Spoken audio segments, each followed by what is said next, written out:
Long before the world as we know it, before cities rose in neat grids and empires stamped their names upon the earth, there existed a time wrapped in silence and mystery. A time when humanity's ambitions were both fragile and audacious, reaching toward the skies while remaining at the mercy of the natural world. The rivers ran with untamed power, carving valleys and plains, while forests stretched in endless green, their canopies whispering secrets only the wind could understand. Mountains loomed like ancient guardians, watching over the lands and the fledgling civilizations that dared to carve their lives into the soil beneath. It was a world at once familiar and alien, shaped by forces greater than human imagination, yet intimately connected to the delicate rhythm of life. We often look at the ruins of ancient cities and wonder about the people who once lived there, or their daily routines. How do they speak, laugh, and mourn? What knowledge did they hold that has been lost to the march of time? There is an undeniable allure to these questions, an invisible thread that pulls us toward the remnants of a past we can only glimpse through stones, inscriptions, and the faint traces of human activity buried beneath layers of earth. These fragments of history do not merely tell us what existed. They speak of ambition, creativity, resilience, and the eternal human desire to leave a mark that will outlast a single lifetime. Among these echoes of a forgotten world, certain monuments stand taller and more enduring than the rest.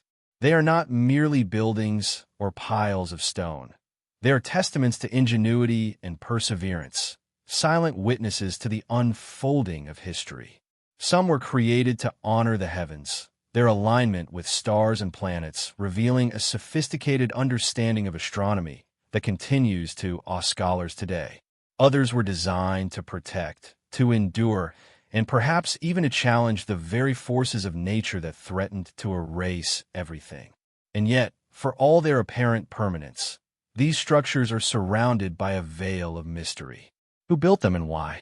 How did they rise to such precision and grandeur without the tools and technology we consider essential today? This world was also one of contrasts.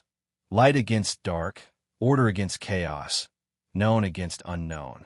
Civilizations flourished in fertile valleys while storms and floods lurked just beyond their walls. Societies thrived for centuries, only to vanish almost without trace, leaving behind monuments that continue to puzzle and captivate us. These vanished cultures serve as reminders of the fleeting nature of human achievement, yet they also hint at something more enduring, something that refuses to be swallowed entirely by time. Perhaps within the stones, the layout of a city, or the patterns of a temple lies a story that transcends generations, a whisper of a civilization that once dared to dream on a scale almost unimaginable. It is within this tension, between permanence and impermanence, between human aspiration and natural forces, that our journey begins. We will follow the traces of the extraordinary, seeking out the megastructures that somehow withstood the cataclysmic events remembered in myths and legends as the Great Flood. These colossal creations, scattered across continents and hidden in plain sight, are not merely feats of architecture. They're portals into the minds of those who lived millennia ago, offering us glimpses of a world at once distant and strangely familiar. As we begin to trace these ancient lines of stone and earth, it is important to remember that we are entering a story that unfolds at the intersection of history and mystery. Facts will intertwine with speculation, archaeology will meet legend, and the rhythm of human life long past will echo faintly beneath our own. There is no rush here, no need to force understanding, for part of the beauty lies in the unknown. Each site, each structure, and each ruin carries with it the silent weight of centuries, inviting us to slow down, to listen, and to marvel. The world before the flood was not merely a stage for human ambition. It was a canvas painted with stories of ingenuity, survival, and imagination. And though time has eroded the edges of these narratives, the core essence remains, waiting patiently for those who wish to see, to feel, and to wonder. In the coming journey, we will wander through deserts and mountains, beneath oceans and forests, guided by the quiet resilience of stone and earth. We will encounter structures that defy explanation, marvels that challenge our understanding, and whispers of civilizations that may have been closer to perfection than we dare imagine. In this gentle unfolding, let us open our minds to the grandeur and mystery of the ancient world. Let us walk softly among the ruins, letting the stillness speak. And let us remember that for every story lost to time, there remains a trace, an echo, a shadow, a monument that continues to survive, quietly enduring as if waiting for someone, centuries later, to pause and listen to its tale. Across continents and cultures, through the mists of time and the whispers of legend, the story of a great flood emerges again and again. From the fertile plains of Mesopotamia to the lush river valleys of India, from the sun-baked landscapes of Greece to the remote reaches of the Americas, nearly every ancient culture speaks of a time when the waters rose and reshaped the world. These stories are at once familiar and strange, a tapestry of human memory that hints at events so profound they left an imprint on the collective imagination. They are more than myths. They are echoes of catastrophe, fragments of truth veiled in allegory and poetry, waiting to be rediscovered by those willing to look beneath the surface. In the Sumerian tales, we meet Utnapishtim, a man chosen to survive a flood of unimaginable scale, preserving the seeds of life in a great vessel. In India, the story of Manu tells of a wise figure guided by mysterious fish through the rising waters, a story intertwined with Dharma and the cycles of creation. The Hebrew scriptures recount Noah, who built an ark to save his family and countless creatures from a world washed clean by divine judgment. Even in Greek lore, Deucalion and Pyrrha survive a deluge that sweeps away humankind, repopulating the earth after the waters subside. The universality of these tales suggests a shared human experience, a deep memory of the power of water and the fragility of life when faced with nature's overwhelming force. Yet, these myths are not identical. They are variations on a theme, filtered through the lens of each culture's understanding of the world. Some emphasize morality, portraying the flood as a punishment for human folly. Others focus on survival, highlighting ingenuity, foresight, and resilience in the face of disaster. Still others transform the flood into a story of renewal, of cleansing and rebirth, suggesting that from destruction comes the possibility of a new beginning. In each retelling, the flood is both a literal and metaphorical force, capable of teaching lessons about human existence, the natural world, and the delicate balance between the two. As we trace these stories, a pattern begins to emerge. Despite vast distances and independent development, the core elements remain strikingly consistent. A sudden deluge, the survival of a select few, and the promise or necessity of rebuilding. Some scholars argue that these similarities point to shared experiences, perhaps distant memories of rising seas, catastrophic storms, or regional flooding that shaped early civilizations. Geological studies support this possibility, revealing evidence of sudden shifts in river courses, submerged settlements, and sediment layers consistent with massive inundations. The past, it seems, may have been both more violent and more interconnected than we often imagine. These ancient narratives are further enriched by the images and symbols embedded within them. Arks, boats, and rafts are not merely practical tools for survival. They represent ingenuity, adaptation, and the human desire to preserve knowledge, culture, and life itself. Rising waters, storms, and torrents of rain symbolize forces beyond human control, yet also forces that invite human courage, foresight, and cooperation. Animals are often central to these stories, representing continuity, diversity, and a fragile web of life that must be protected. The language of the myths, poetic and vivid, transforms historical memory into something timeless, a bridge between the tangible and the symbolic. Yet even as we marvel at the consistency of these myths, questions arise. Did a single, world-altering flood occur, leaving traces across continents? Or were these stories born of multiple, localized disasters, remembered and transformed over generations?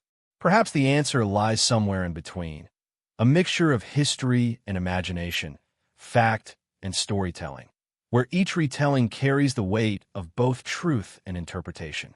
The uncertainty is part of the fascination, for it reminds us that history is rarely clean or simple. It is a layered, living tapestry, woven from memory, observation, and human curiosity. Exploring these myths also invites reflection on the resilience of human societies. Floods, both literal and metaphorical, have shaped migration, settlement, and culture for millennia. Communities learned to read the signs of the land, to build their homes on elevated platforms, to channel rivers and construct levees.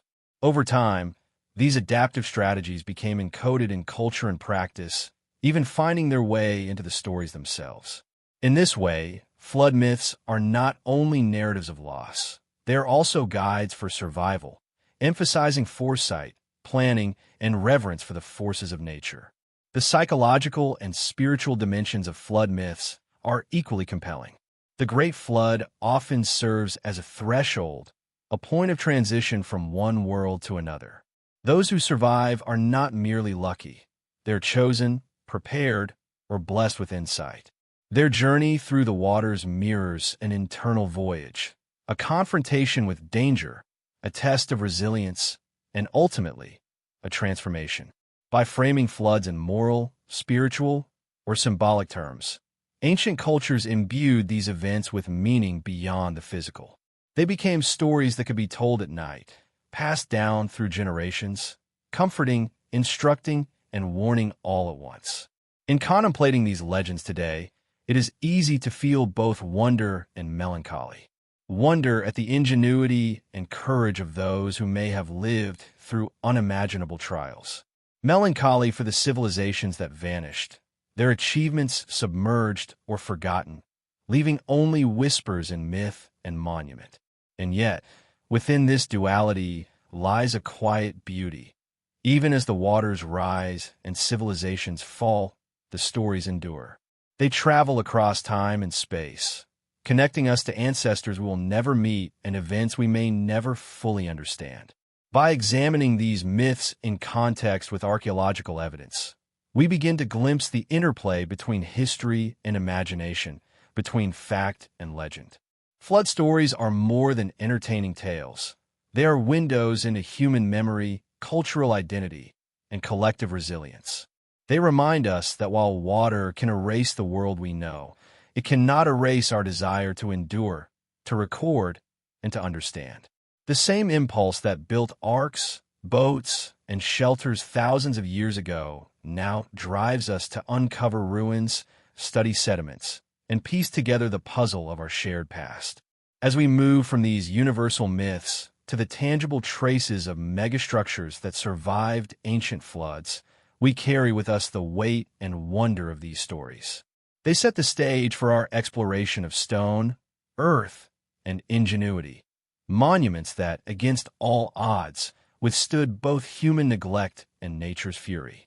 They are reminders that the line between legend and history is delicate, fluid, and endlessly fascinating. In their shadows, we will begin to see how humans have always sought to rise above the waters, to create permanence in a world defined by impermanence, and to leave behind a legacy that whispers to the future. As the echoes of flood myths ripple across continents and cultures, we begin to wonder, what traces did these ancient waters leave upon the earth itself? Beyond stories and legends, the planet bears subtle, yet powerful, marks of cataclysmic events that shaped landscapes and civilizations alike. Rivers that once meandered freely now flow in constrained channels, their sedimentary deposits revealing sudden shifts, as though the land itself had been reshaped overnight. Valleys hold layers of silt and clay, like the pages of a long-forgotten diary, chronicling storms, floods, and the relentless persistence of water. Geologists and archaeologists alike read these layers, seeking patterns that hint at past catastrophes and the civilizations that endured them, sometimes barely. From the coasts of the Middle East to the distant islands of the Pacific, traces of ancient inundations appear like whispers in the sand. Fossilized riverbeds, submerged settlements, and the unusual arrangement of stones tell stories that stretch beyond human memory. Some regions exhibit evidence of sudden flooding events that may have erased entire villages within days. Sediment cores extracted from lake beds and ocean floors reveal abrupt changes in water levels, carrying within them clues to violent storms, tsunamis, and rising seas. Each layer is a record of both destruction and renewal, capturing the delicate balance between the raw power of nature and the fragile resilience of human society. In Mesopotamia, the cradle of civilization, the story comes alive not only in tablets, but also in the soil itself. Archaeological excavations have uncovered towns buried under meters of clay, their streets and homes preserved as if waiting for inhabitants to return. These sediment layers suggest sudden, overwhelming floods rather than gradual change, giving weight to the legends of Utnapishtim and Noah. Yet, what strikes the imagination is not only the force of the waters, but the evidence of human adaptation in the aftermath. Streets were rebuilt, homes reinforced, and societies persisted, demonstrating a profound resilience and determination to reclaim the land from the fury of nature. Along the banks of ancient rivers, such as the Indus and the Nile, we observe similar patterns. Floodplains, fertile yet perilous, were both a blessing and a threat. Civilizations flourished due to the life-giving waters, yet were vulnerable to sudden deluges that could wash away years of labor in a single season. Here, we see the beginnings of human ingenuity, the development of levees, canals, and drainage systems, architectural responses that reveal a deep understanding of the environment. The interaction between water and settlement shaped not only the physical layout of cities, but also the cultural memory of survival and the embedding of these experiences into myths, rituals, and societal norms. Submerged coastlines around the world tell equally compelling stories. From the continental shelves off Europe and Asia to the hidden reefs of the Americas, sonar mapping and underwater exploration reveal remnants of settlements now lost beneath the waves.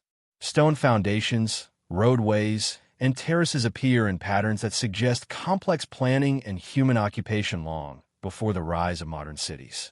These discoveries blur the line between imagination and reality, challenging the assumption that our ancestors were incapable of architectural sophistication. The ocean, relentless yet silent, preserves what the land sometimes cannot, holding the secrets of civilizations swallowed by water and time. Yet, the evidence is rarely clear-cut. Geological processes, erosion, and tectonic shifts can mimic the effects of flooding, leaving scientists in careful debate over cause and consequence. The distinction between natural disaster and long-term environmental change is subtle, requiring painstaking analysis of layers, mineral composition, and artifacts. Even so, these investigations reveal patterns that are hard to ignore. Across continents, humanity appears to have repeatedly confronted the same challenges, responding with ingenuity, adaptation, and in some cases, the construction of monumental structures designed to endure. These structures, whether ceremonial, practical, or symbolic, are clues to civilizations that sought permanence in a world defined by impermanence. It is within these patterns that we begin to glimpse the extraordinary. Consider, for instance, ancient cities built on raised platforms, terraces, or artificial mounds designed to resist flooding. Granaries and storage facilities were often elevated or protected with stone, reflecting a careful planning that speaks to a sophisticated understanding of environmental risks. In some cases, entire towns were laid out to channel water safely away from living areas, demonstrating both foresight and collective organization.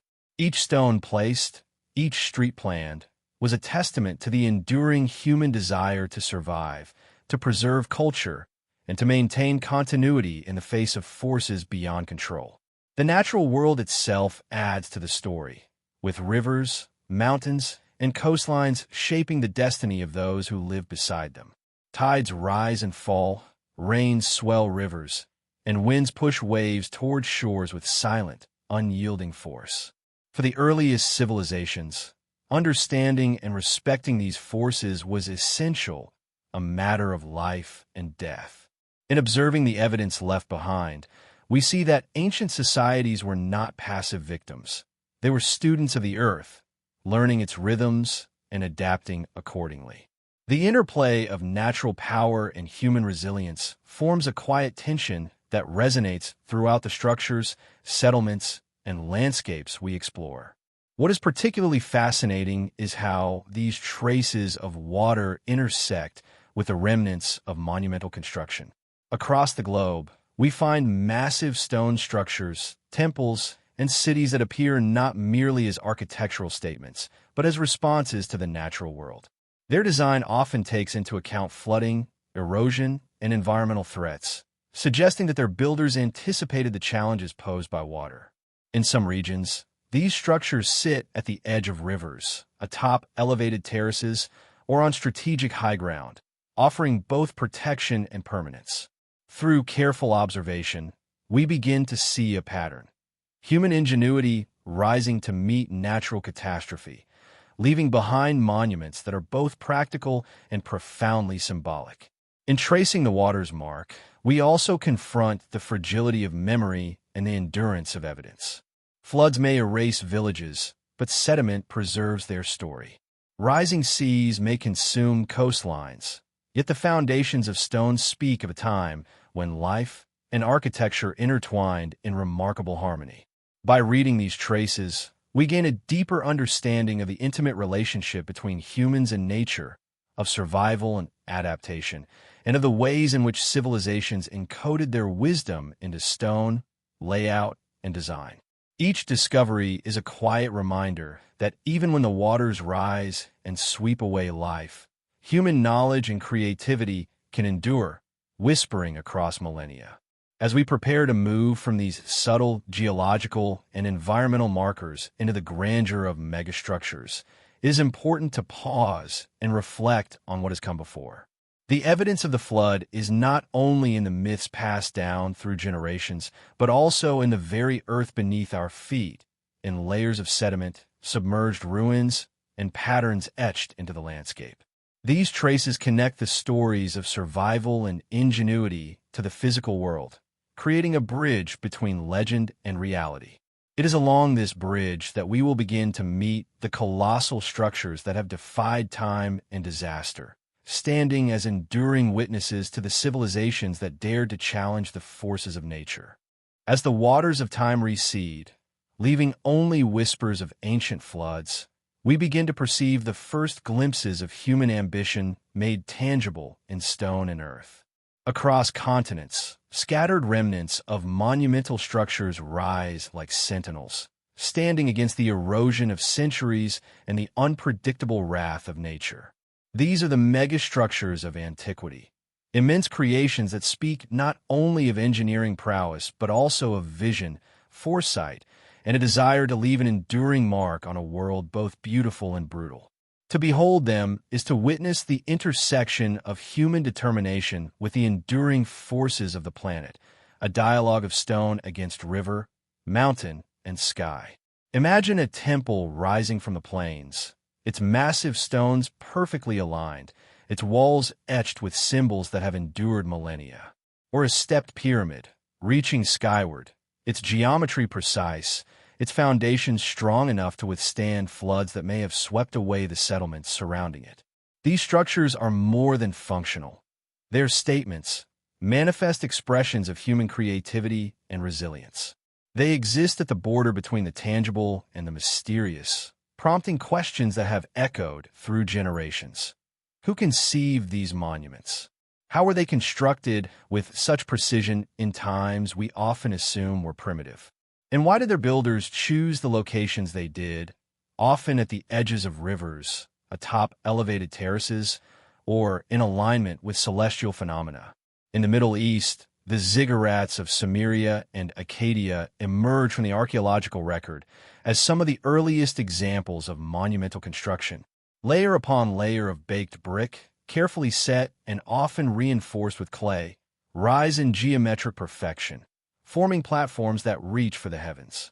These structures were centers of religious life, places where humans sought to bridge the mortal and divine. Yet they were also practical, raised above the flood-prone plains, offering protection against rising waters. The ingenuity of their design hints at a sophisticated understanding of both environment and spirituality, a duality that would become a hallmark of enduring megastructures. Moving across the deserts of Egypt, the pyramids stand as enduring symbols of human ambition, their sheer scale and precision provoking awe even in the modern imagination. The Great Pyramid of Giza, aligned almost perfectly with the cardinal points, reflects an astonishing mastery of mathematics, astronomy, and labor organization. Each stone, weighed in tons and placed with meticulous care, embodies a civilization's vision of permanence, a testament to humanity's desire to stand against time and nature.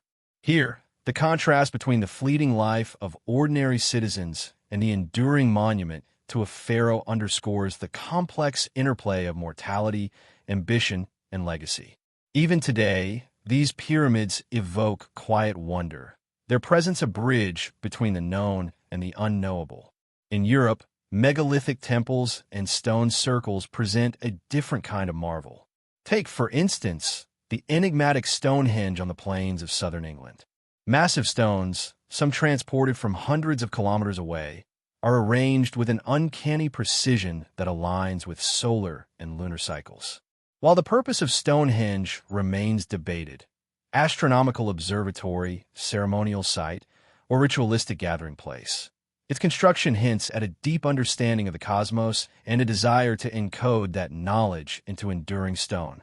Here, as elsewhere, we see humans responding to both the forces of nature and the passage of time, crafting monuments that outlast generations and inspire awe across millennia. But megastructures are not limited to the visible or the familiar. Beneath the ocean waves, submerged ruins hint at cities and temples that may have been swallowed by floods, their stone foundations preserved like secrets beneath the sea. Yanaguni in Japan, with its vast terraces and sharp-edge formations, challenges our understanding of ancient engineering, provoking debate over whether it is natural, man-made, or a combination of both. Similar submerged structures appear in the Mediterranean and Caribbean, suggesting that ancient humans may have constructed cities in areas now lost to rising seas. These sites deepen the mystery, offering silent testimony to human ingenuity and the unpredictability of the natural world. Even in the Americas, high in the Andes, terraces and massive stone complexes reveal a mastery of both terrain and climate. Civilization after civilization engineered structures designed to endure floods, earthquakes, and landslides, transforming challenging landscapes into habitable, functional, and often sacred spaces. In these structures, every stone, terrace, and canal was both practical and symbolic, reflecting an understanding of water management, agriculture, and cosmic order. The genius of these designs lies in their dual purpose: to sustain life and to inspire reverence, a pattern echoed across the world. What is particularly remarkable about these megastructures is their durability. Some have survived millennia of human neglect, weathering storms, floods, and earthquakes. Others have vanished entirely, leaving only hints in myths and fragments buried beneath sediment or ocean floors. The endurance of the remaining structures forces us to confront the interplay of time, nature, and human ambition. Each surviving edifice is a message across the ages, a testament that civilizations existed, dreamed, and labored in ways that continue to challenge and inspire our imagination. Yet with all their grandeur, these structures retain an aura of mystery. Despite modern technology, researchers often struggle to understand fully how some were built, why certain materials or alignments were chosen, and what symbolic or practical purposes they served. The answers, when glimpsed, suggest a sophistication that seems almost otherworldly, blurring the line between human achievement and natural wonder. This mystery is part of their enduring allure. They are monuments not just of stone, but of questions that echo across millennia, inviting us to ponder the ingenuity, courage, and vision of those who came before us. As we contemplate these megastructures, it becomes clear that they are more than isolated achievements. They form a global narrative, a story of human response to environment, catastrophe, and the desire for legacy. From the ziggurats of Mesopotamia to the pyramids of Egypt, from the stone circles of Europe to submerged cities beneath the waves, a pattern emerges.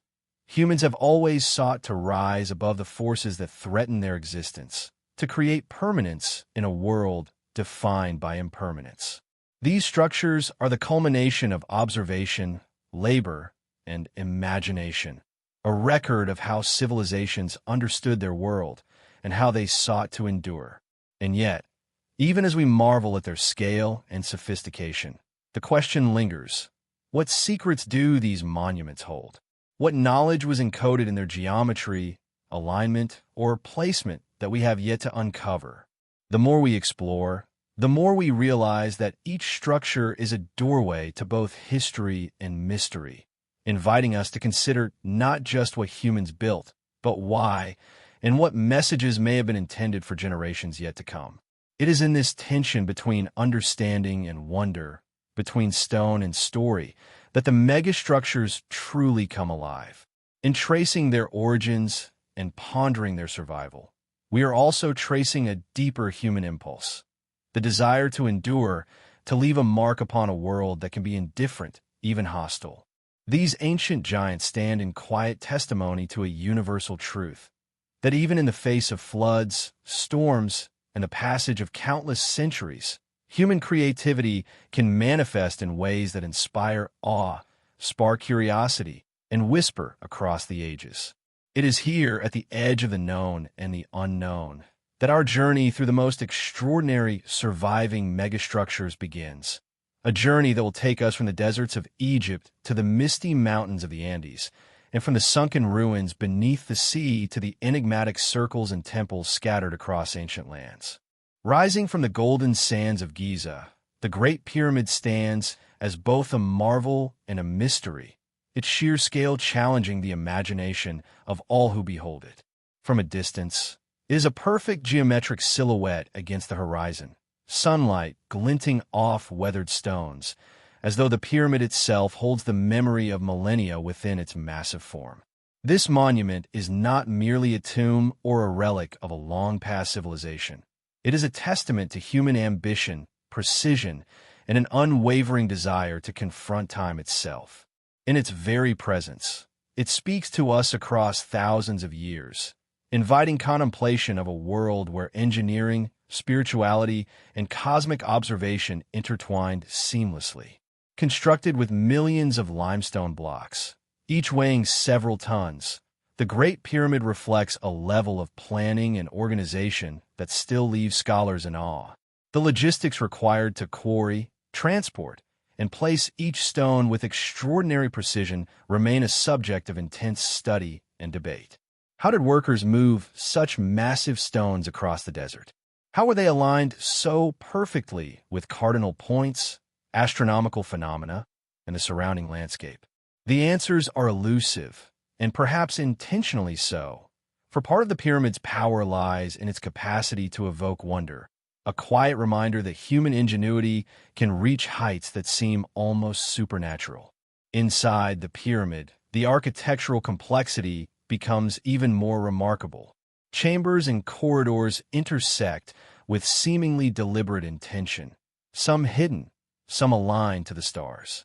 The king's chamber, the queen's chamber, and the grand gallery form a network of spaces that are both functional and symbolic, possibly reflecting ancient beliefs about the afterlife and the journey of the soul. Precision is evident not only in measurements, but also in the choice of materials. Granite, limestone, and basalt were carefully selected for their strength and symbolic resonance.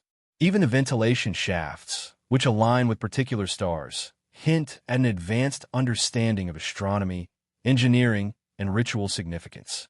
The more we explore, the more the pyramid reveals itself as a multidimensional puzzle, a fusion of practical construction, spiritual meaning, and cosmic alignment.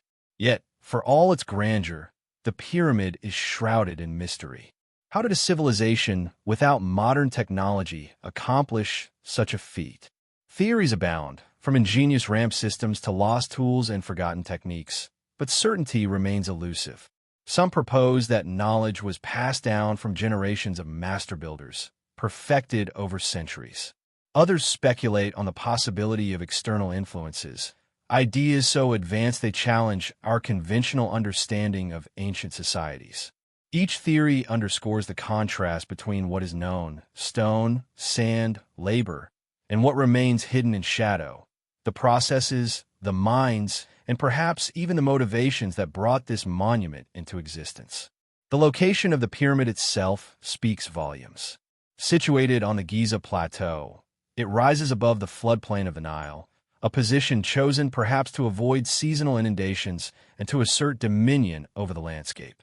Its alignment with celestial bodies further elevates it beyond mere practical considerations, transforming the structure into a cosmic marker, a bridge between earth and sky.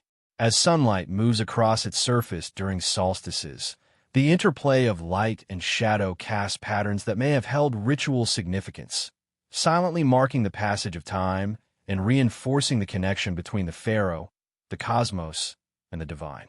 This duality of function and symbolism is a recurring theme in enduring megastructures. Practical protection against natural forces coupled with a metaphysical statement about human existence. The pyramid's endurance through millennia is itself remarkable.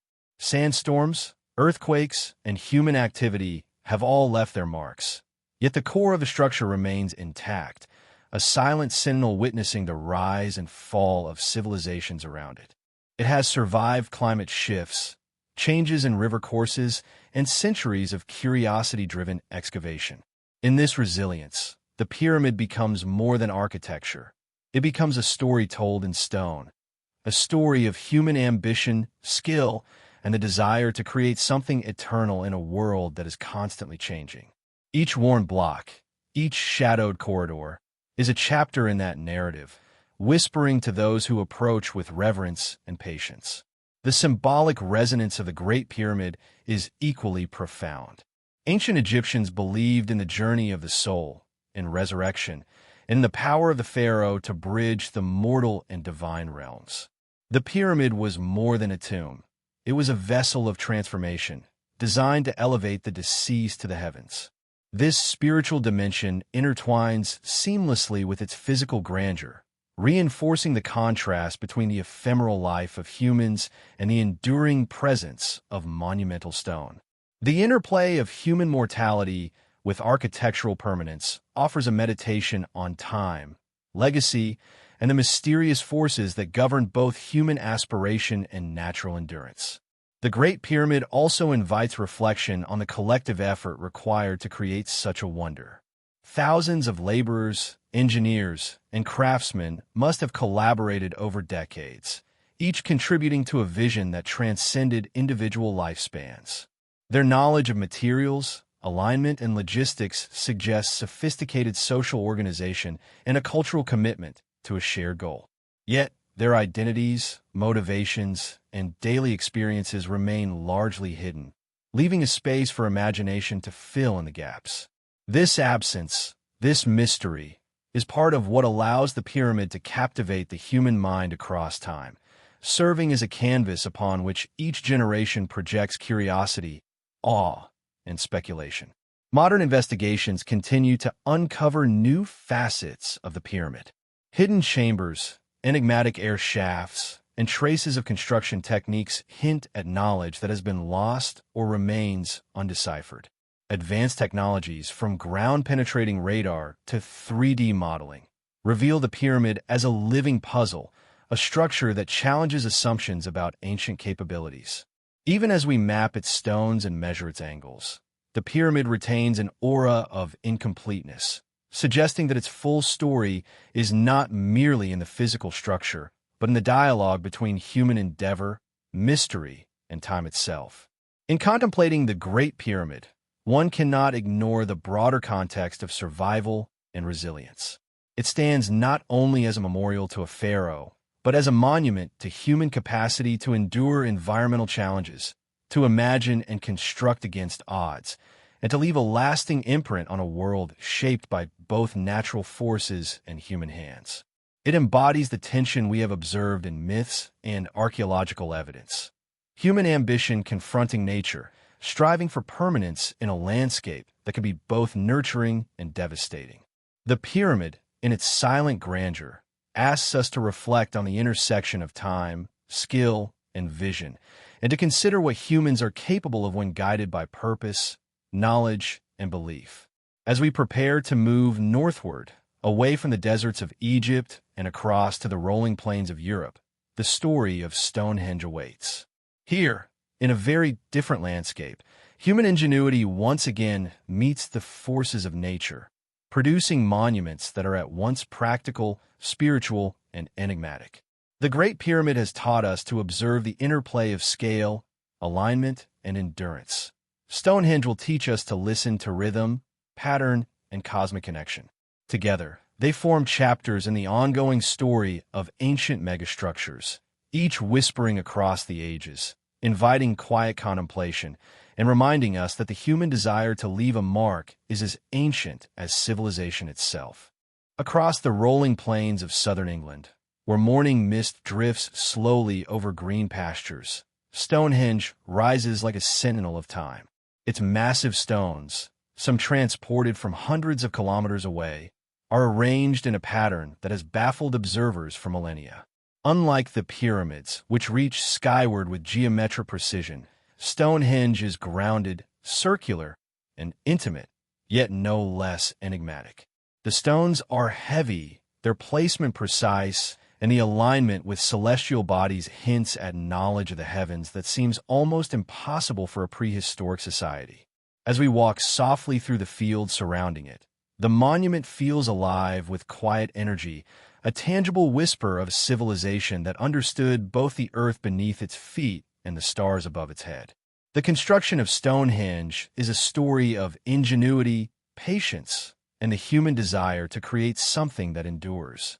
Transporting stones, some weighing as much as 40 tons, from distant quarries required coordination, careful planning, and sheer determination. Yet it is not only the physical labor that fascinates. It is the precision of placement, the subtle angles that align the stones with the solstices and lunar cycles. Every element appears deliberate, a complex combination of astronomical observation, ritual significance, and architectural skill. Even today, engineers and archaeologists puzzle over the methods, imagining log rollers, sledges, and earthen ramps, yet the exact techniques remain elusive, shrouded in mystery. Stonehenge is not merely a construction. It is a reflection of the relationship between humans and the natural world. Its circular layout suggests an understanding of rhythm and repetition, a recognition of cycles, both celestial and terrestrial. During solstices, sunlight pierces the gaps in a way that transforms the stones into a glowing portal, a marker of time and an emblem of cosmic harmony. The people who built it were not seeking permanence for the sake of power alone. They were encoding understanding, memory, and reverence into stone, creating a monument that could survive generations of change, floods, and storms. There's a quiet poetry in this, a balance of human intent with the rhythms of the universe. Yet much about Stonehenge remains enigmatic. Was it a ceremonial site, a calendar, or a place of healing? Perhaps it served multiple purposes over centuries, evolving as the culture around it shifted. Archaeological evidence hints at ritual gatherings, cremation burials, and complex societal organization. Yet the full story escapes us. Each fallen or leaning stone is a reminder of both impermanence and endurance. The monument invites reflection. The labor of countless individuals, coordinated across generations, resulted in something far larger than the sum of its parts. It is a testament to the power of shared vision, and the lengths humanity will go to connect with forces greater than itself. Stonehenge also exemplifies the subtle tension between human endeavor and the unpredictability of nature. Its location on the Salisbury Plain is strategic, high enough to avoid seasonal flooding, yet exposed enough to witness the winds and storms of the open land. The stones themselves, some bluestones brought from distant Wales, resist the elements remarkably well, their endurance hinting at careful selection and an understanding of material properties. This blend of foresight and adaptation is a recurring theme in enduring megastructures. Humans observing, learning, and responding to the environment in ways that produce both beauty and functionality. The symbolism embedded in Stonehenge deepens its mystery. Circular patterns, lintels atop vertical stones, and the careful spacing of monoliths suggest concepts beyond practicality. Perhaps cosmology, sacred geometry, or ritual significance connected to cycles of life, death, and renewal. Its creators may have perceived the universe as interconnected, where the land, sky, and human existence are entwined in patterns that demand reverence. In this light, Stonehenge becomes more than a stone circle. It is a meditation, a dialogue between humanity and the cosmos, constructed in silence and endurance. What captivates the imagination is the continuity of purpose. Stonehenge was not built overnight. It evolved over centuries, each phase building on the previous one. This gradual construction reflects an understanding of time on a scale that mirrors nature itself, patient, deliberate, and in rhythm with the cycles of the earth and sky. Unlike modern constructions, which often prioritize speed and efficiency, these stones were moved and aligned with care, reflecting a philosophy that values longevity, observation, and harmony. In this, Stonehenge speaks to us not only of skill, but of a mindset, an approach to the world that emphasizes patience, reverence, and an intimate connection with the forces that shape life. The surrounding landscape adds another layer of meaning. Archaeological discoveries reveal nearby burial mounds, ceremonial avenues, and other structures that suggest Stonehenge was part of a larger sacred complex. The interaction between monument and environment creates a rhythm of movement and reflection, guiding participants through rituals, celebrations, and seasonal observances. The monument is both isolated and integrated, grounded yet connected to a broader network of human activity. Walking among these remnants, one senses a dialogue between place, purpose, and people, a rhythm that resonates even in modern imagination. Stonehenge's endurance, despite storms, soil erosion, and human interference, mirrors the endurance of the myths and memories we explored earlier. Just as flood legends persist across generations, this circle of stones persists, quietly defying time. Its survival is not merely physical, but symbolic, a reminder that human curiosity, ingenuity, and reverence can manifest in forms that outlast individuals, societies, and even centuries of environmental change. It is a monument to both collective effort and the eternal human desire to make sense of the world, to observe, and to endure. As we reflect on Stonehenge, it becomes clear that it is both a product of its time and a message to all times. Its builders sought to engage with nature, to honor cycles, to mark the passage of seasons and celestial events. They responded to environmental challenges including floods, storms, and shifting soils, with careful placement, selection of materials, and design that prioritized durability and cosmic harmony.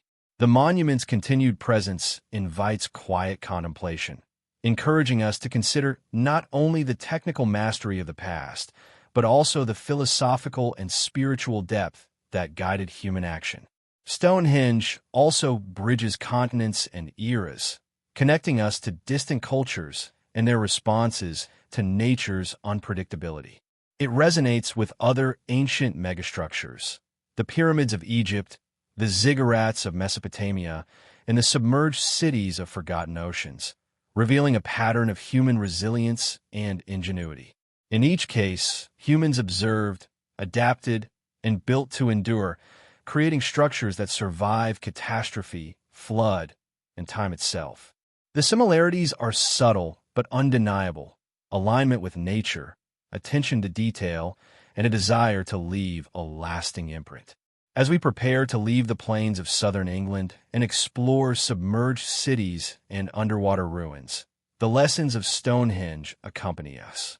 The monument teaches patience, reverence, and an understanding that human creations can mirror the rhythms of nature. It reminds us that even in the face of uncertainty and environmental threat, humans have long sought to rise above circumstance, crafting monuments that speak of continuity, memory, and cosmic connection. Stonehenge is not merely a stone circle. It is a testament to the enduring dialogue between humanity, the earth, and the skies, a whisper across millennia that continues to captivate, inspire, and calm the observer. Beneath the surface of oceans and seas, a hidden world waits patiently, holding fragments of human ambition long swallowed by the tides. Submerged cities, sunken temples, and foundations of once thriving civilizations lie buried beneath layers of sand, silt, and water, offering tantalizing glimpses into a past almost lost to memory. These ruins, some discovered through sonar imaging, others hinted at in ancient texts and myths, evoke both awe and melancholy. They remind us of the impermanence of human constructions when faced with the immense power of water, yet they also attest to the enduring will of humanity to create, inhabit, and leave a legacy. Among these lost worlds, the legend of Atlantis looms large. Described by Plato as an advanced civilization swallowed by the sea, it has captured imaginations for millennia. Whether myth or memory, Atlantis represents the universal theme of human ambition confronting forces beyond control, a civilization so extraordinary that its memory has survived only in story, inspiring countless seekers to look beneath the waves. While no definitive archaeological evidence has confirmed Atlantis, discoveries of submerged settlements in places like the Mediterranean near the coasts of Greece and Turkey suggest that rising seas and catastrophic floods did indeed claim entire cities, preserving them in quiet solitude beneath the waves. Sunken cities reveal an astonishing level of sophistication, even when partially preserved. Stone streets, foundation walls, and remnants of public spaces speak of organized societies, communal planning, and architectural skill. In some regions, structures are aligned with astronomical patterns, hinting that the knowledge of the heavens guided not only monuments on land, but also constructions that now lie beneath the sea. Submerged temples suggest spiritual or ceremonial significance, implying that these societies sought to create meaning and order even in flood-prone regions. Each discovery provides a tangible connection to the people who lived, worked, and dreamed in places now largely inaccessible, their lives quietly etched into stone. The processes that led to submersion are varied and often dramatic. Sudden floods, tsunamis, rising sea levels due to melting glaciers, and tectonic activity all contributed to the disappearance of these cities.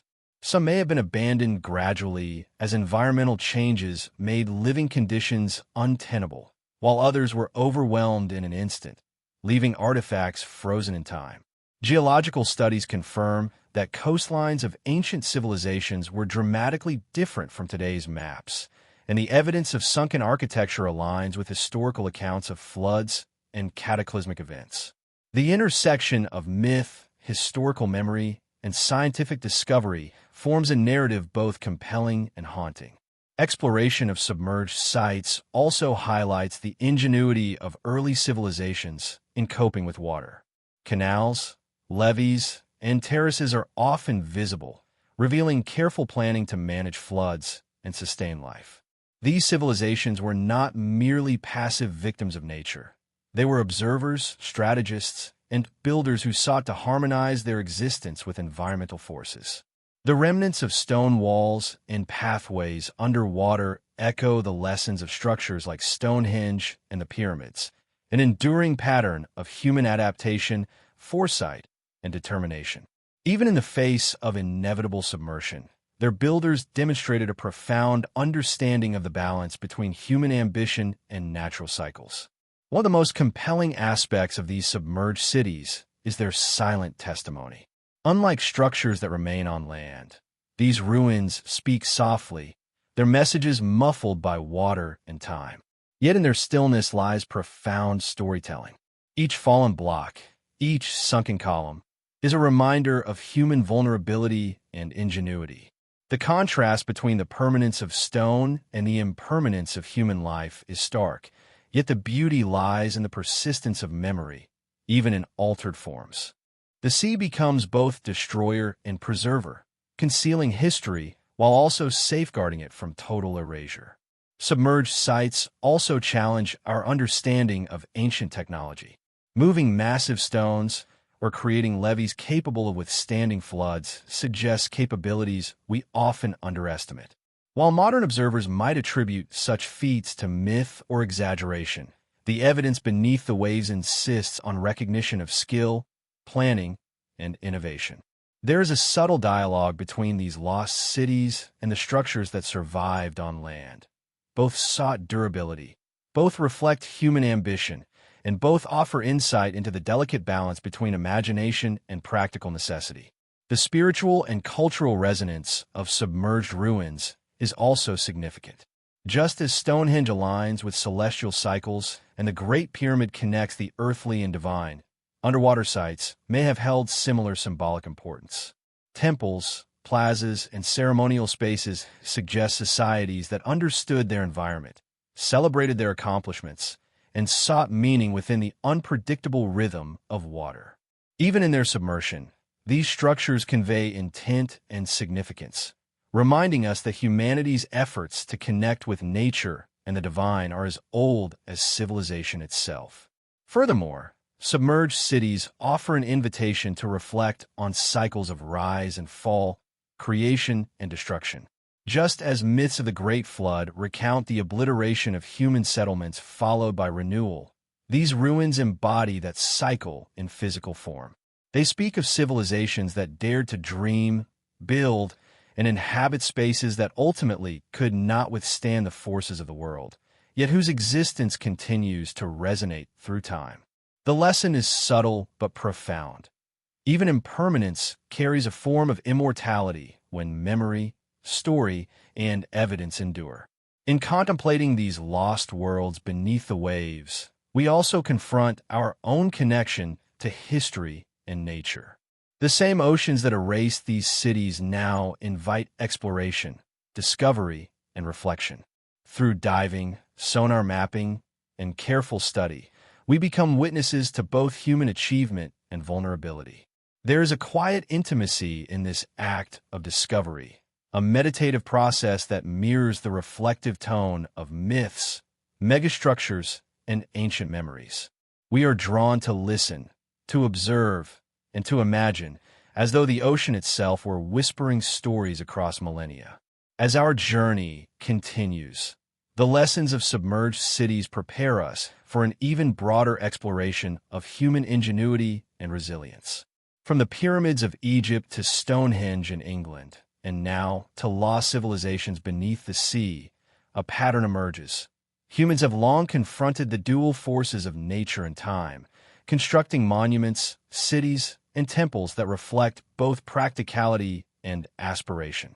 The submersion of these cities does not signify failure. It highlights adaptation, foresight, and the enduring imprint of human creativity. The echoes of these civilizations linger, quietly influencing our understanding of history, myth, and the interplay between human ambition and natural forces. These sunken ruins, mysterious and silent, remind us that the story of humanity is not confined to land, nor to surviving monuments alone. They compel us to expand our vision, to consider the vast scope of human history, and to honor the ingenuity and courage of those who built against impossible odds. Beneath the waves, time flows differently, sediment layers accumulate, and echoes persist, an eternal dialogue between humanity, the earth, and water. In listening to that dialogue, we gain a deeper understanding of our own place within the grand currents of history. Along the fertile banks of great rivers, human civilization first learned to flourish and to survive, to shape the environment as much as it was shaped by it. The Indus, the Nile, the Tigris, and the Euphrates were more than sources of water. They were lifelines, corridors of trade, and natural defenses. Yet, these rivers also posed constant threats. Seasonal floods could erase crops, settlements, and lives in a matter of hours. The challenge of harnessing these waters inspired the construction of monumental structures, walls, terraces, canals, and reservoirs, blending utility with ambition. In these early societies, human ingenuity danced with the rhythms of the natural world, creating settlements designed to endure the forces of both time and water. In Mesopotamia, the cradle of civilization, we find evidence of extraordinary adaptation. Cities like Ur, Uruk, and Babylon rose along the Tigris and Euphrates, their architecture reflecting both grandeur and survival. Ziggurats, with their stepped design, lifted sacred spaces above potential floods, while extensive canal systems diverted water to fields and storage facilities. Each brick, each levee, each carefully planned street bore testimony to a society deeply attuned to the power of its rivers. These structures were not only functional. They embodied the civilization's understanding of the delicate balance between abundance and destruction, life and impermanence. The Indus Valley presents a similarly remarkable picture. Cities such as Mohenjo-daro and Harappa reveal streets laid out in precise grids, with advanced drainage systems that protected homes from seasonal inundation. Wells, baths, and storage facilities were strategically designed to withstand water-related challenges. Archaeologists marvel at the sophistication of these urban plans, recognizing an early understanding of hydrology, architecture, and urban management that rivals much later societies. In every corner of these cities, from the largest public squares to the smallest residential units, we see an interplay between practical necessity and cultural sophistication, a reflection of a civilization that sought both efficiency and harmony with its environment. Water management was central to survival and also to the symbolic life of these societies. Reservoirs, aqueducts, and levees were more than practical tools. They were expressions of order imposed upon chaos, a testament to human foresight and collective effort. The interplay between seasonal flooding and urban planning shaped not only infrastructure but also culture, belief, and social organization. The rhythms of the river informed religious festivals, trade cycles, and community rituals. In this way, the management of water was inseparable from the story of civilization itself, blending survival with the poetic rhythm of human aspiration. Flood myths emerged naturally from these riverine landscapes. The Mesopotamian epic of Gilgamesh, the story of Utnapishtim, and the various flood legends of the Indus Valley reflect the ever-present reality of sudden deluges. These myths are not mere allegory. They encode the collective memory of repeated environmental crises, warning, guiding, and inspiring generations. They mirror the tangible evidence left in canals, terraces, and raised cities, providing a bridge between imagination and observation. The duality of these narratives, part history, part metaphor, reminds us that human societies have long sought to understand, explain, and ultimately survive the forces of nature. The architecture of these river civilizations also speaks to human ambition and permanence. Walls built to channel water or protect cities from floods often doubled as ceremonial or symbolic structures. Public spaces, temples, and granaries were elevated or reinforced, combining practicality with significance. The repetition of geometric patterns in streets and storage systems hints at both aesthetic sensibility and functional ingenuity. In every stone and brick, there is evidence of a people who observed their world, measured it, and sought to impose order without ignoring the unpredictability of the natural forces around them. Even today, the ruins of these civilizations whisper of resilience. Excavations reveal streets that survived centuries of flood and decay, bricks that resisted the elements, and layouts that demonstrate extraordinary foresight. Each discovery evokes the quiet intelligence of societies that faced the dual challenge of prosperity and vulnerability. There is a subtle poetry in these remains, civilizations that balanced ambition with humility, ingenuity with reverence for the river, and permanence with acceptance of impermanence. These lessons echo across time, reminding us that survival often depends on observation, adaptation, and collaboration. Rivers shaped not only infrastructure, but also social hierarchy and religious thought. Elevated temples and ceremonial platforms often aligned with the river, serving as both sacred spaces and strategic points of observation. Kings, priests, and administrators were intimately aware of the river's moods, crafting laws, rituals, and building projects to maintain order and prosperity. In this way, the river became a teacher, shaping human behavior, inspiring architecture, and informing the spiritual imagination. The structures they left behind are more than functional. They are reflections of a worldview in which nature and society were inextricably intertwined. The enduring megastructures along rivers reveal a fascinating balance of risk and reward. Fertile floodplains provided sustenance and trade opportunities, yet demanded constant vigilance and planning. Societies learned to read the land, to anticipate seasonal change, and to invest in collective works that ensured the survival of communities.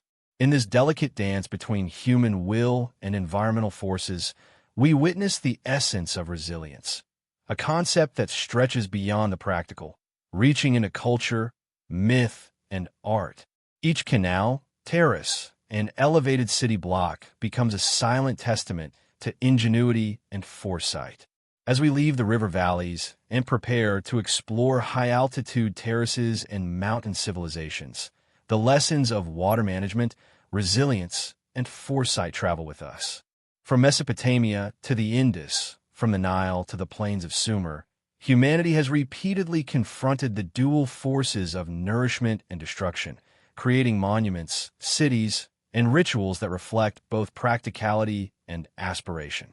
These structures are enduring reminders of the delicate balance between life and environment, and they set the stage for exploration of civilizations that faced equally dramatic challenges in high mountains and distant continents.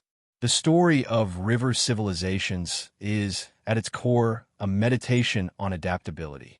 By observing, measuring, and responding to the world around them, these societies created a framework for survival that combined engineering, culture, and spirituality. Floods, unpredictable yet vital, shaped urban plans, religious observances, and social structures. In studying these structures today, we are invited into a quiet dialogue with the past, tracing the ingenuity, foresight, and reverence that allowed humanity to endure.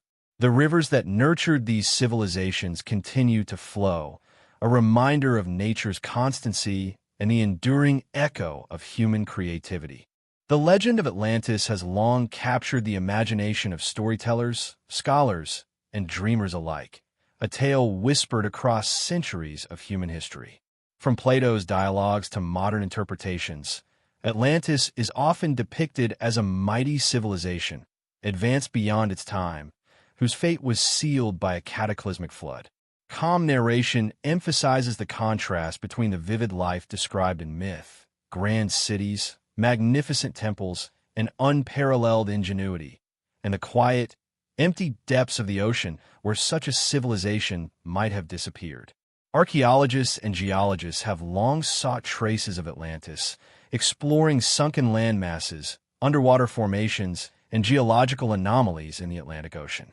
Some believe that shifts in tectonic plates, rising sea levels, or massive tsunamis could explain the sudden disappearance of coastal cities, giving birth to myths that endure even today. Gentle speculation is interwoven with evidence, presenting the idea that myths often encode fragments of historical events, preserved in the poetic language of memory. The narrative moves slowly through descriptions of possible Atlantis locations, from the Azores archipelago to the submerged land near the Canary Islands, painting vivid images of sprawling streets, terraces, and harbors swallowed by the sea. The calm, immersive tone allows listeners to envision the city rising from the ocean, its towers glinting under the sun, before slowly vanishing beneath endless waves. This imagery is contrasted with the stark reality of scientific studies, showing sonar scans, underwater ruins, and sediment layers, creating a delicate tension between imagination and evidence. Ancient flood legends from other civilizations echo the Atlantis story, reinforcing the idea that human memory preserves the impact of cataclysmic events in the language of myth.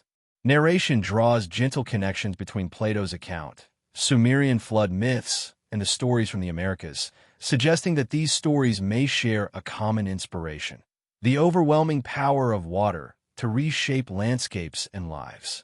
The focus is on wonder and reflection, not debate, allowing listeners to drift between curiosity and meditation.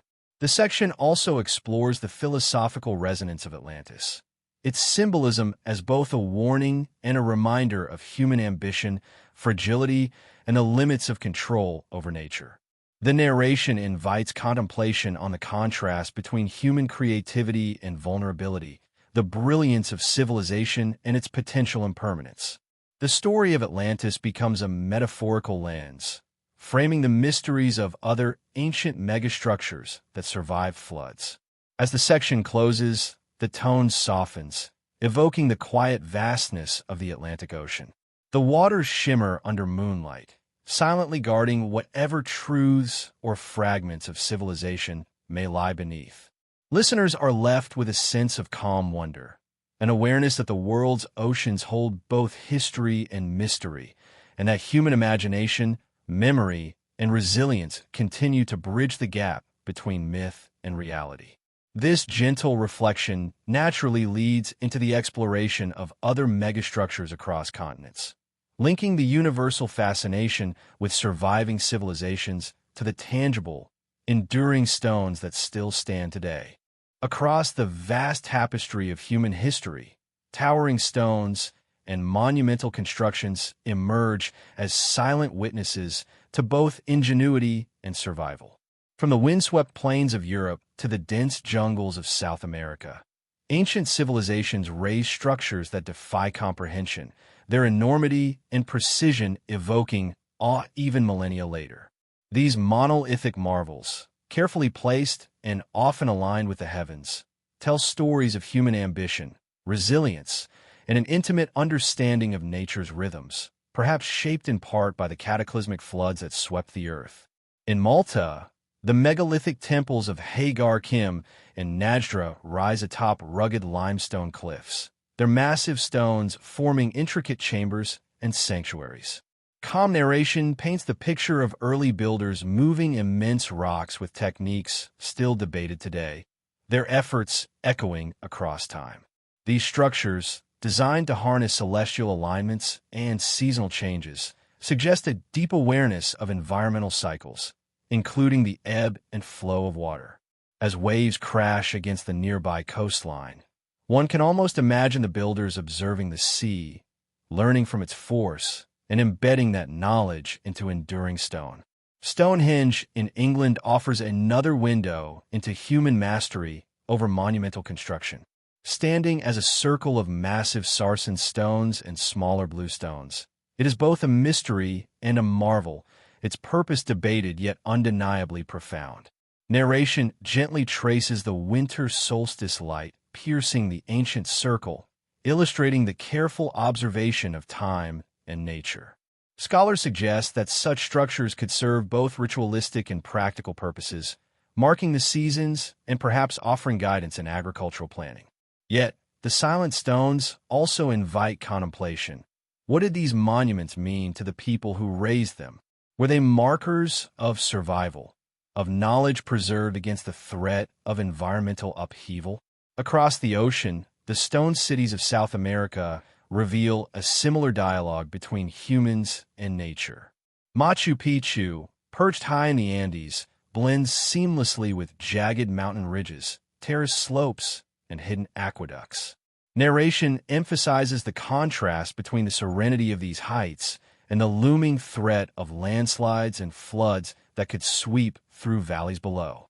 The Inca's mastery of stone fitting and water management speaks to an awareness that survival in a volatile landscape requires both ingenuity and reverence for natural forces.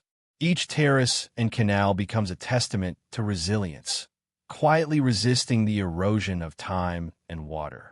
In North America, the earthen mounds and ceremonial complexes of the Mississippian culture, such as Cahokia, stand as monuments to coordinated human effort and environmental understanding. The placement of these mounds, often near rivers and floodplains, indicates a calculated relationship with water, blending risk and opportunity. Calm narration explores the duality of these sites. They're both vulnerable to nature's power and deliberately constructed to thrive in its presence. Their endurance, even in partial ruin, allows modern observers to glimpse the sophisticated societal organization and flood-conscious planning that ancient peoples employed. Similarly, in Asia, stone monuments like the dolmens of Korea and the megalithic structures in Indonesia reflect a recurring pattern. Societies across continents shape their environment to both endure and communicate. The careful selection, transport, and placement of enormous stones suggest a universality of human ambition and ingenuity, hinting at shared responses to natural challenges, perhaps even flooding. The narrative emphasizes the tactile and meditative qualities of these stones, inviting listeners to imagine the rhythm of labor, the sound of chisels striking rock, and the quiet awe of standing before structures larger than any individual. Despite geographical distances, these monolithic marvels share a remarkable similarity, a dialogue with water.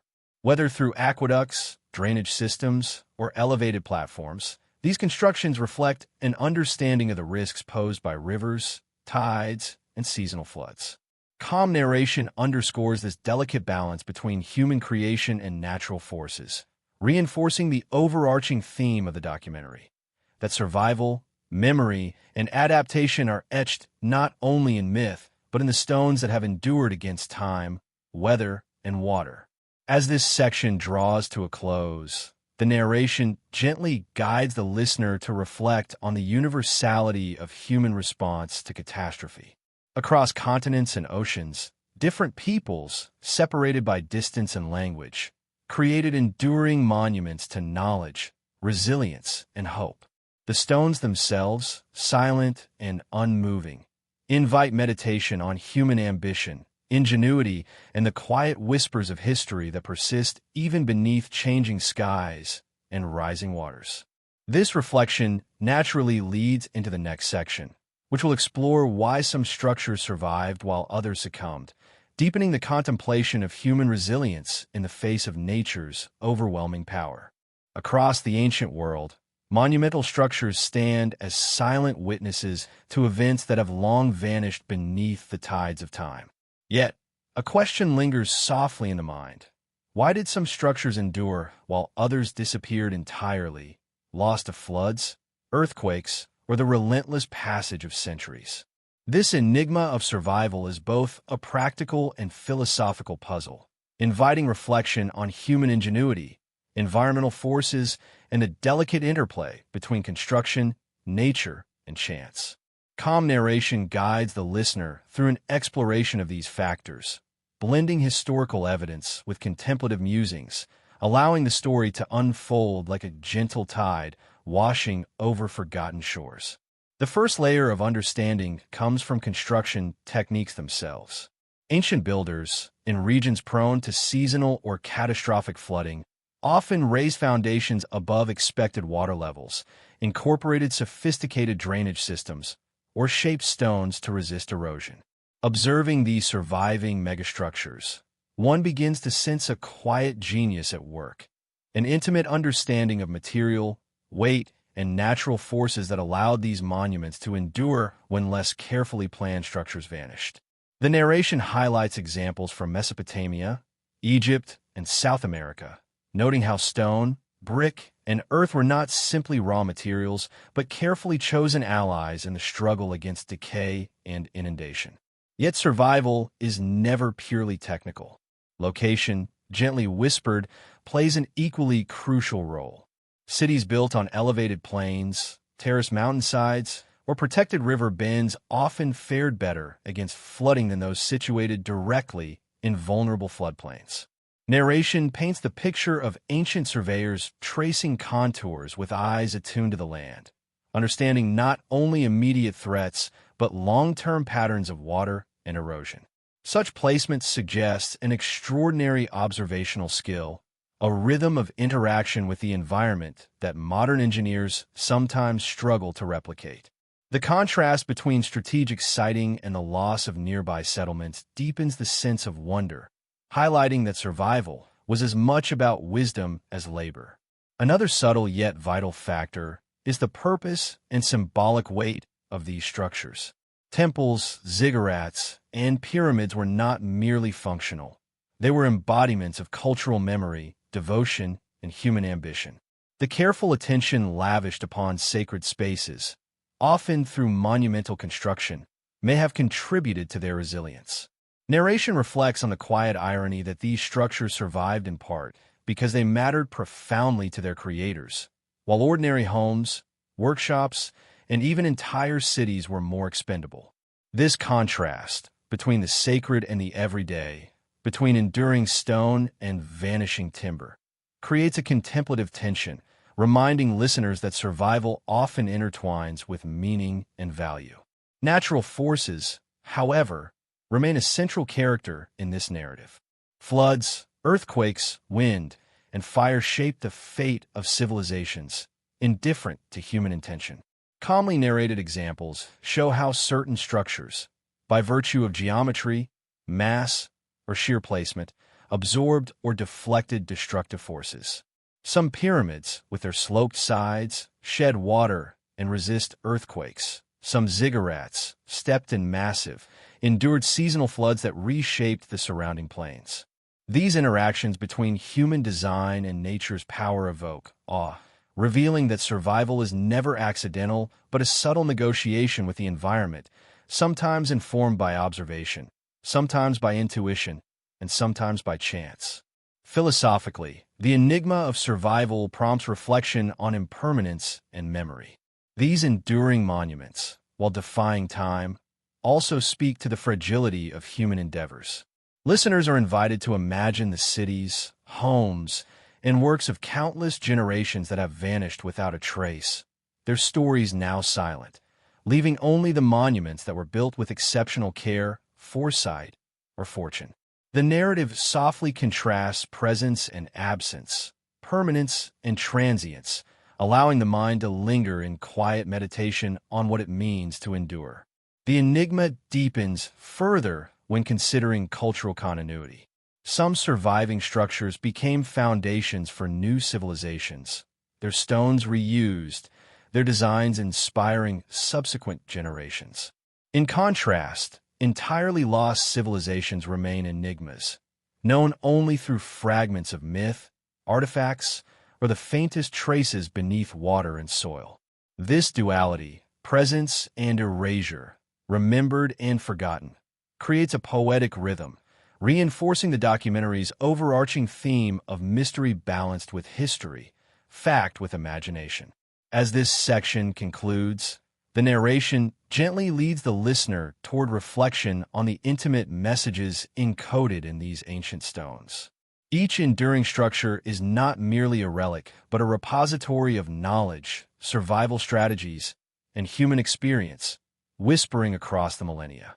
The enigma of survival, while never fully solved, draws us closer to understanding the interplay of skill, environment, devotion, and chance. It invites a slow, meditative contemplation, preparing the mind for the next chapter. The quiet lessons these enduring structures offer humanity, transcending time and catastrophe. Throughout the ancient world, the stones that remain are more than silent remnants. They are messengers. They carry knowledge, memory, and echoes of civilizations long vanished beneath floodwaters, shifting sands, and the slow erosion of time. Each carved surface, every precisely placed block, seems to murmur across the millennia, offering insight into the lives, beliefs, and struggles of the people who shaped them. In this quiet contemplation, the documentary invites listeners to imagine touching these stones, feeling their cool surfaces, and hearing in their stillness a resonance of human perseverance. These whispers are subtle yet profound. In the alignment of a temple toward the rising sun, in the placement of a stone along a terraced hillside, in channels carved to guide water, there is evidence of careful observation and deliberate intention. Such details suggest that ancient builders were not only responding to immediate survival needs, but were also transmitting knowledge, encoded in stone, architecture, and ritual, to those who would come after them. The narrative evokes the idea that these structures were meant to endure, to teach, and to remind, bridging the present with a past that is partially hidden, partially revealed. Consider the intricate carvings of the ziggurats in Mesopotamia, their walls adorned with symbolic motifs that speak of water, life, and divine protection. The pyramids of Egypt, with their precise orientation to the stars and mathematical proportions, suggest a sophisticated understanding of the cosmos, as well as the terrestrial environment. The underwater city of Pavlopetri preserves streets, houses, and tombs in near-perfect order, offering a frozen tableau of life before the ocean rose. Calm narration contrasts the permanence of these stones with the impermanence of human life, highlighting the remarkable foresight of those who built to communicate with distant generations. The message within the stones is also one of adaptation. Water management systems, elevated foundations, and terrace designs reflect an intimate understanding of floods and environmental cycles. These features are not only practical, but symbolic, teaching future observers about the balance between human effort and natural forces. The stones whisper that survival is not merely a matter of resisting nature, but of harmonizing with it, learning, observing, and integrating wisdom into daily life. This duality of purpose, practical and philosophical, creates a rhythm in the narrative, allowing listeners to drift between wonder and reflection. Beyond engineering and symbolism, these structures convey cultural memory. Inscriptions, ceremonial layouts, and sacred spaces reveal rituals and beliefs that anchored communities against uncertainty. Listeners are invited to imagine processions moving through temple corridors, prayers whispered in stone chambers, and offerings left in quiet reverence for forces beyond human control. Each act, each design choice, becomes a testament to humanity's desire to survive, remember, and connect with something larger than itself. The contrast between the fleeting nature of human life and the enduring solidity of stone is profound, encouraging a gentle meditation on what it means to leave a mark on the world. Across continents, the whispering stones share a common language. Despite vast distances and distinct cultures, similarities emerge. Careful placement, celestial alignment, and flood-conscious engineering recur in structures from Europe, Asia, Africa, and the Americas. This universality hints at shared human instincts, perhaps even a common response to environmental threats such as flooding. Narration emphasizes this quiet unity, painting a global picture of resilience and ingenuity that transcends borders and epochs. Listeners are encouraged to sense a connection, a silent conversation spanning thousands of years, carried through stone, water, and memory. The stones also invite contemplation of mystery. Some alignments, carvings, or designs defy easy explanation, leaving unanswered questions that linger in the mind. Why were certain sites chosen? How did ancient peoples move enormous stones with such precision? Were some patterns purely symbolic, or did they encode practical knowledge? Calm narration balances speculation with grounded observation, allowing curiosity to flourish without overwhelming the meditative tone of the documentary. The stones do not reveal all. They whisper, hint, and suggest, inviting reflection rather than providing definitive answers.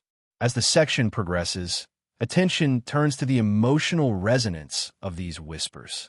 Standing before a surviving temple, pyramid, or megalith, one can feel the weight of history pressing gently against the present. The silence is profound yet communicative, evoking empathy, wonder, and introspection. Listeners are invited to imagine the hands that placed each stone, the minds that conceived the designs, and the generations that revered them, all connected across time through purpose, effort, and remembrance. The narrative encourages slowing the mind, letting curiosity mingle with calm, and allowing the subtle rhythm of history to become almost meditative. In closing, the stone's messages converge into a single, resonant truth.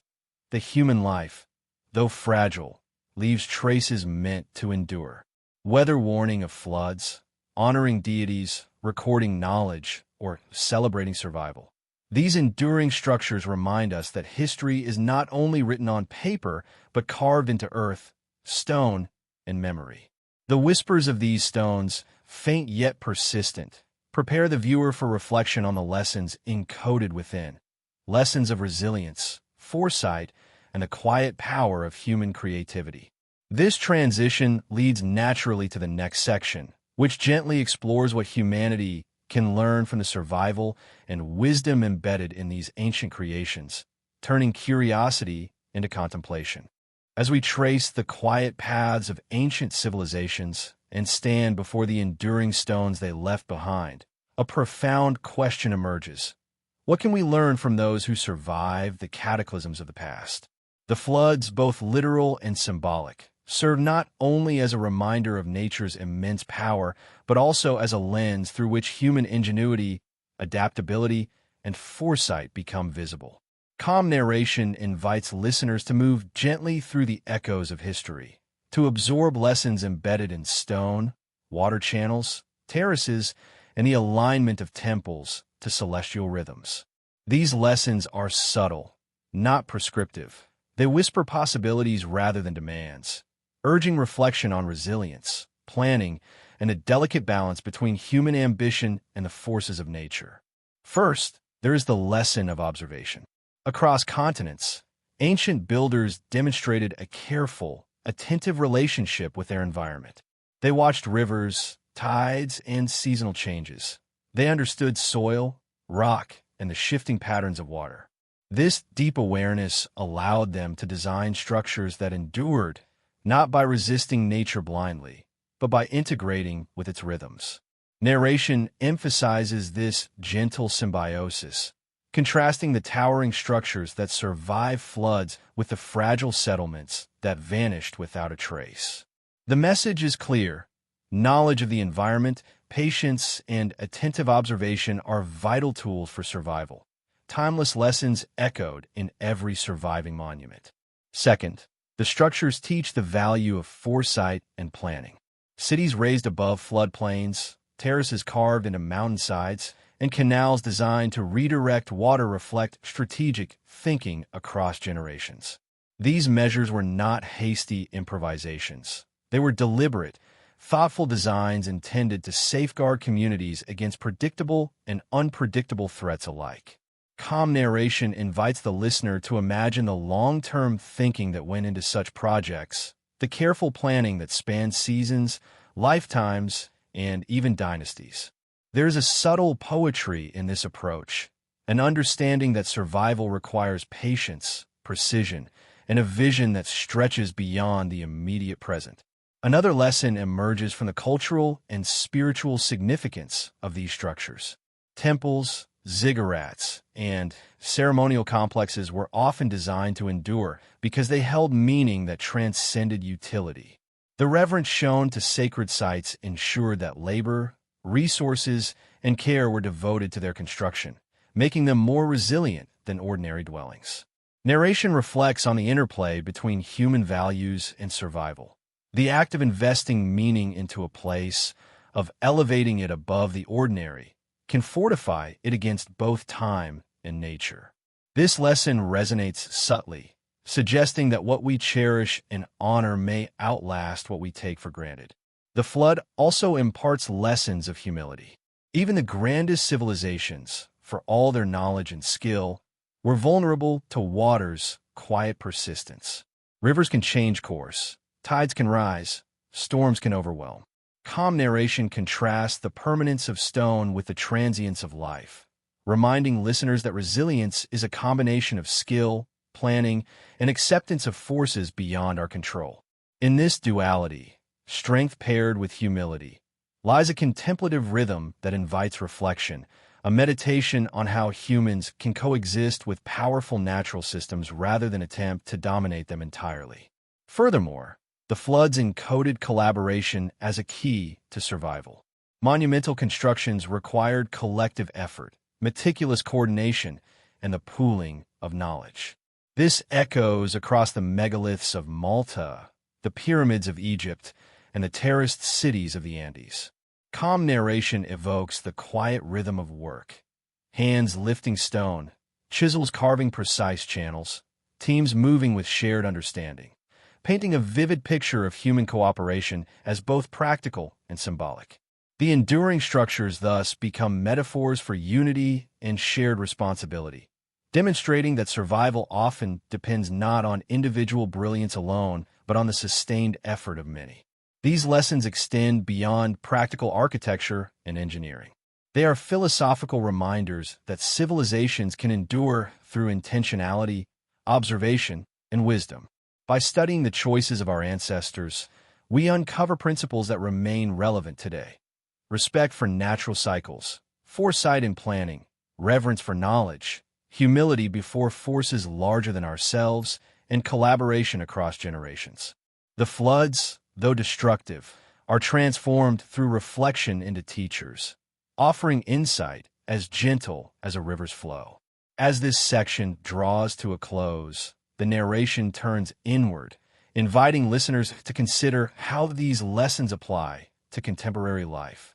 In a world facing rising waters, shifting climates, and unpredictable natural events, ancient wisdom offers a quiet guide.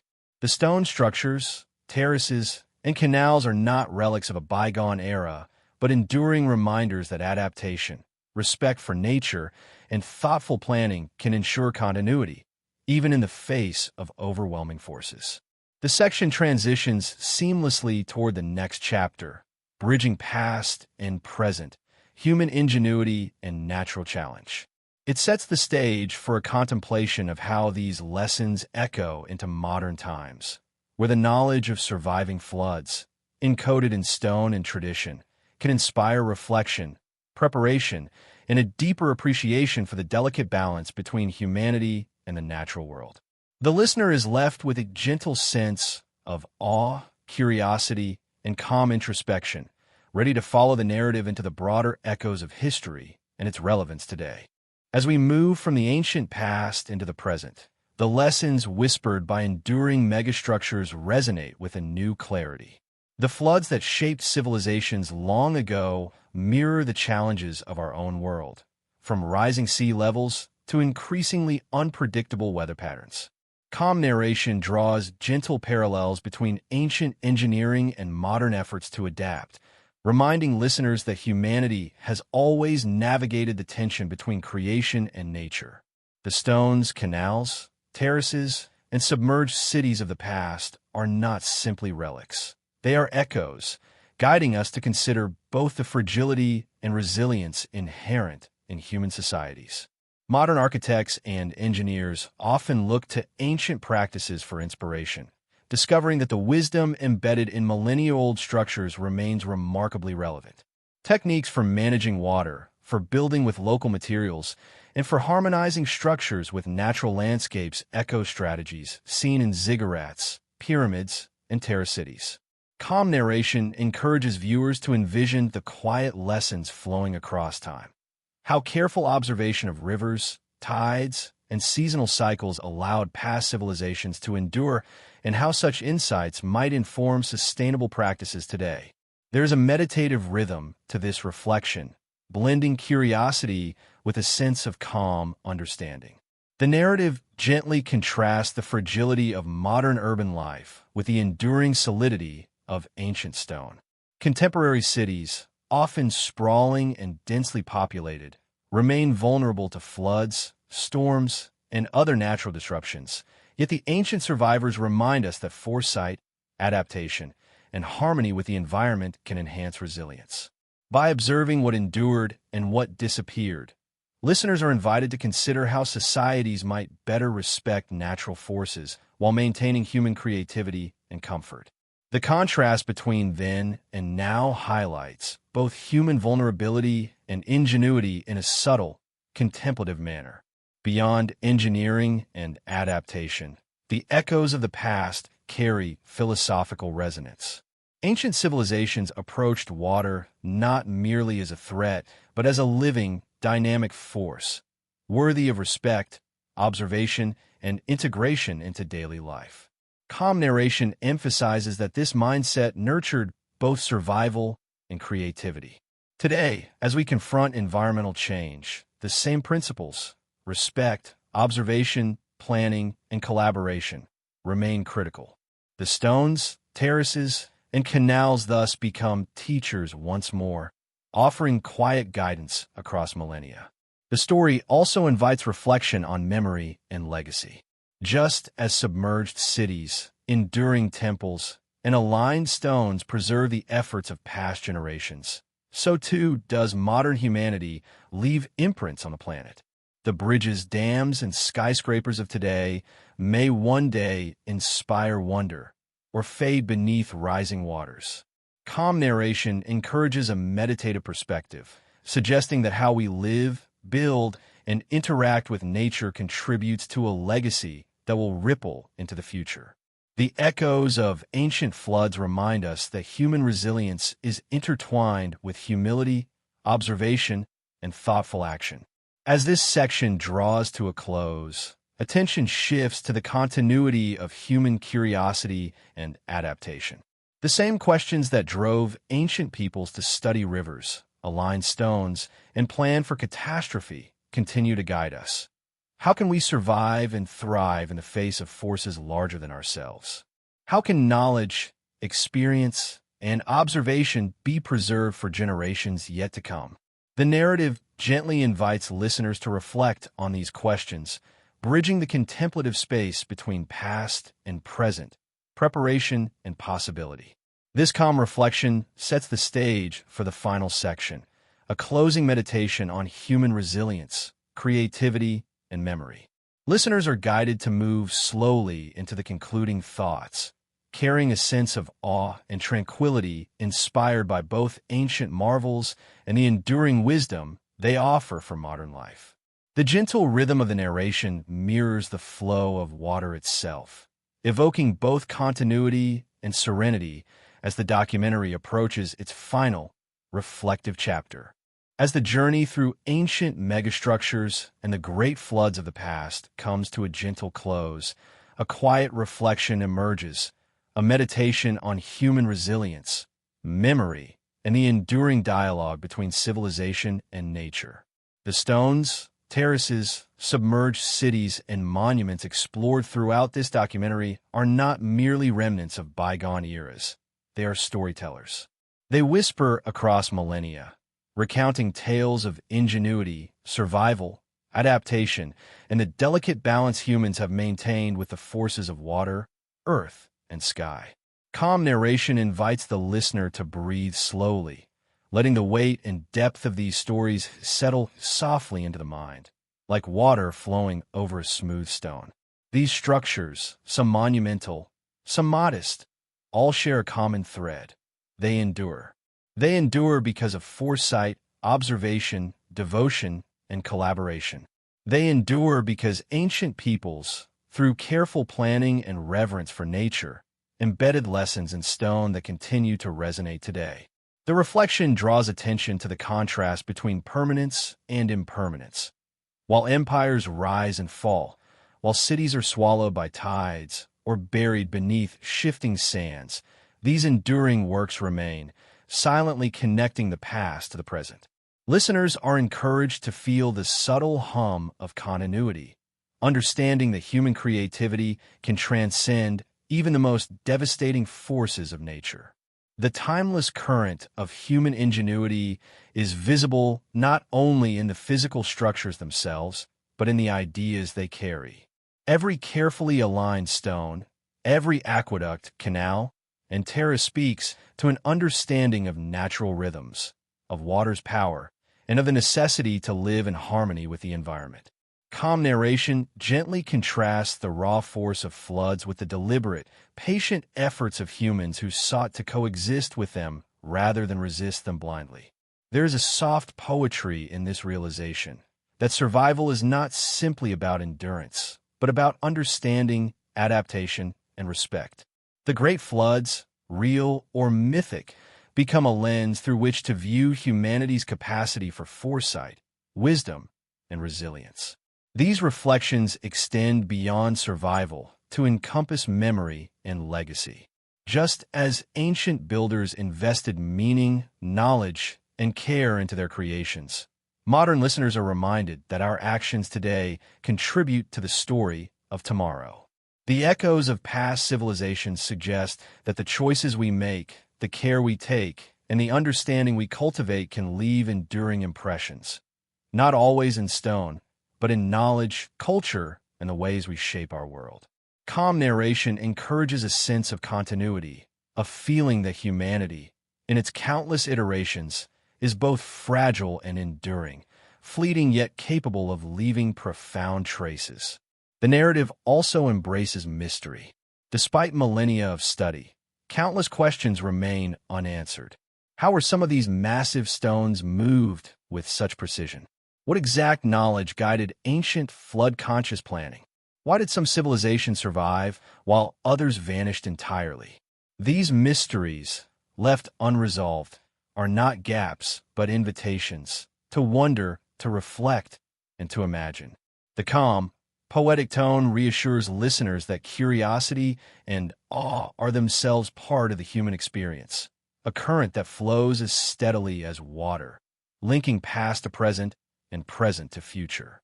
In this quiet contemplation, the listener is invited to feel both humility and connection. Humility before the natural forces that shape life, and connection to the countless generations who observed, learned, and built with care and purpose. Every enduring megastructure is a bridge between knowledge and mystery, effort and endurance, humanity and nature. The narration emphasizes that these bridges are not just relics of the past, but living lessons, gentle guides encouraging reflection, preparation, and reverence for the forces larger than ourselves. Finally, the closing reflection turns inward toward the human spirit. Like rivers carving canyons over millennia or tides shaping distant shores, human memory and creativity have a current that flows quietly but persistently. The Great Flood, real or remembered in myth, and the megastructures that survived it, remind us that even in the face of overwhelming forces, humanity has the capacity to endure, adapt, and leave meaningful traces. The stones whisper, the waters murmur, and history speaks, inviting the listener into a state of calm wonder, contemplation, and serene curiosity. As the documentary draws to a close, the imagery of quiet oceans, timeless stones, and the ebb and flow of rivers lingers, leaving the mind in gentle reflection. The story of the past merges seamlessly with the present, guiding the listener toward a meditative understanding. The resilience, wisdom, and imagination are timeless currents, and that humanity's dialogue with nature, with history, and with memory continues, flowing softly into the future.